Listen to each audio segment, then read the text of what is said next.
안녕하십니까, 박계비입니다. 자, 영화로 읽는 서양 철학사 강도 두 번째 영상이 되겠습니다. 두 번째 영상에서는 이제 역시 짧고 간단하게 목차를 한번 쭉 살펴보겠습니다. 목차만 살펴보죠. 그래서 전체적으로 내용을 어떤 내용이 담겨 있는지 개략적으로 한번 쓱 살펴보고 본문을 읽어 나가면은 딱딱한 내용일지라도 더 쉽게 읽을 수 있을 거라고 생각을 합니다. 전체적으로 먼저 보시면 목차를 쭉 전체적으로 보셨을 때 어떤 특징이 있냐면 분량을 보세요, 여러분. 분량을 보시면 소크라테스 이전부터 해서 소크라테스 고대의 완성에서 이까지 중세 앞까지. 자, 소크라테스부터 여기 중세 앞까지 해서 고대 철학인데 이게 세 페이지예요. 자, 목차가 세 페이지입니다. 그러면 중세 이후에부터 페이지가 몇 페이지나 되냐 하면 하나, 둘, 셋. 대략 중세 이후부터 세 페이지예요. 자, 이게 무슨 말이냐? 고대 철학인, 서양 철학에서의 고대 철학인 소크라테스, 플라톤, 아리스토텔레스가 지금 서양 철학사 전체 이야기에서 반 정도를 차지합니다. 굉장히 많이 차지하는 것이죠. 만약 여러분들이 다른 서양 철학사 책을 읽어보시면 이런 식으로 비중이 갖추어져 있는 책이 잘 없을 겁니다. 시기적으로 소크라테스, 플라톤, 아리스토텔레스까지 하면 대략 한 100년이 안 넘거든요. 그런데 서양 철학사의 역사는 대략 2000년입니다. 쉽게 잡아도 그냥 주먹구구식으로 계산하기 쉽게 2000년이라고 해보죠. 2300년, 2500년 더 갈 수 있는데,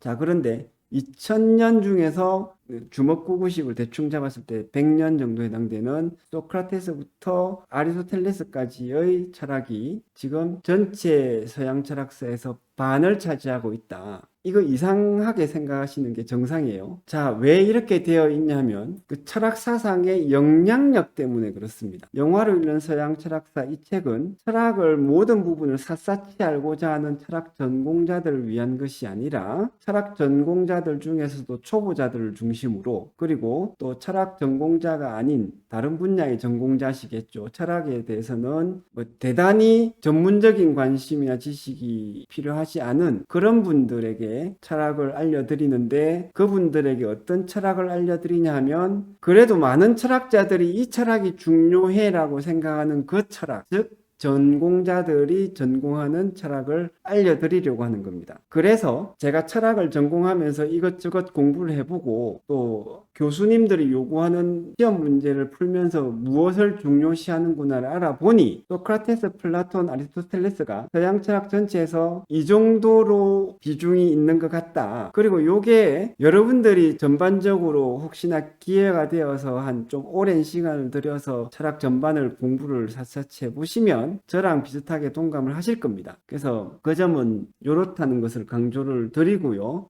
그 부분이 이 책의 장점이자 단점이 될 수도 있겠습니다. 전공자들이 중요시하는 즉 서양 철학 전체에서 중요성과 비중이 큰 철학자들을 많이 다루고 그만큼 반대로는 전체 서양 철학의 흐름에서 영향력이 적은 다른 철학자들은 적게 다룸에 따라서 여러분들이 혹시나 관심 있거나 어디서 많이 들어본 다양한 철학자들의 이름은 여기서 빠지는 거죠. 그래서 그것이 단점이 될 수는 있는데 다시 말씀드리지만 이 책의 목적에 따라서 그렇게 구성이 되어 있다. 그래서 여러분들이 조금 서양 철학을 개인 취향보다는 많은 사상가들과 철학자들이 그래 서양 철학의 흐름에서는 이것이 중요해라고 하는 그런 내용들을 조금 교과서적으로 알아보고 한번 읽어본다. 이런 목적으로 이 책을 읽는 것이 가장 적절하겠습니다. 그렇게 하기에 너무 많은 시간이 소비되지 않도록 내용을 구성하려고 했습니다. 그래서 고대 철학의 내용이 비중이 크다. 그 다음에는 이제 근세 철학의 비중이 크고요. 근세 철학이 한 2페이지 되죠. 그 다음에 현대 철학. 현대 철학은 여러분들이 저랑 비슷한 사람이라면 현대 철학에 대해서 관심이 많으실 텐데 굉장히 좀 적게 다루었습니다. 왜냐하면 왜냐하면 이 현대 철학의 내용은 뒤에 다시 한번 말씀드리겠는데 이게 나중에 시간이 지나고 나서 얼마나 가치 있다고 판단되어서 남을지 알 수가 없어요. 30년 전에 시대를 풍미했던 현대 철학자들이 지금은 사라진 사람들이 엄청나게 많습니다. 그리고 제가 다른 사람들하고 만날 때 이런 이야기를 가끔 하는데 이런 방식으로 생각해 보면 현대 철학자들의 철학을 열심히 공부를 하면서 이것이 중요해라고 판단할 때 굉장히 조심스럽게 될 겁니다. 어떤 이야기냐면 2000년의 서양 철학사를 자세하게 살펴보면 자세하게 쓴 서양 철학사 안에서도 등장하는 철학자들이 그렇게 많지가 않습니다. 20명, 30명, 40명, 50명 정도 된다고 쳐보죠. 계산하기 쉽게 40명으로 생각을 해보겠습니다. 40명으로 친다면 그래서 전체 서양 철학사 안에서 40명의 철학자들이 소개가 된다라고 해봅시다. 그러면 2000년 중에서 40명이에요. 그러면 1000년에 20명, 100년에 2명이 되겠네요. 100년에 2명의 사상가가 2000년 후에 지금 살아남은 거예요. 100년에 2명. 그런데 현대 100년 동안에 전 세계의 철학자가 몇 명이 있겠습니까? 현대 최근의 100년 동안의 사상가 중에 2명만 확률적으로 나중에 살아남는다고 생각하면 현대 철학의 나머지 사람들은 다 푹 불면 사라지는 그냥 한때에 유행하는 그런 철학자들인 겁니다. 철학을 공부할 때 여러분들은 어떨지 모르겠는데 좀 더 궁극적이고 좀 더 절대적이고 좀 더 변하지 않는 시대를 관통하는 지혜와 지식을 얻기 위해서 공부하는 그런 성향이 있지 않나요? 저는 좀 그런 걸 생각하거든요. 만약에 여러분들도 그렇다면 현대 철학자들 대부분은 그런 목적에 맞는 공부할 가치가 있는 철학자들이 아닐 가능성이 커요. 다시 말씀드립니다. 100년에 2명. 예, 그 정도를 생각하시면 감이 오실 거고 그래서 현대 철학자들은 우리의 관심을 쉽게 끌 수 있으나 보수적으로 좀 적은 철학자들의 확실한 철학자들을 선별을 해서 공부를 하시는 것이 이 목적에는 맞겠습니다. 그래서 현대 철학의 비중도 적다. 나머지는 참고 영화 목록이 되겠습니다. 이렇게 해서 목차를 간단하게 살펴보았습니다. 다음 영상에서는 서양 철학에 대한 짧고 쉬운 설명, 철학이란 무엇인가에 대해서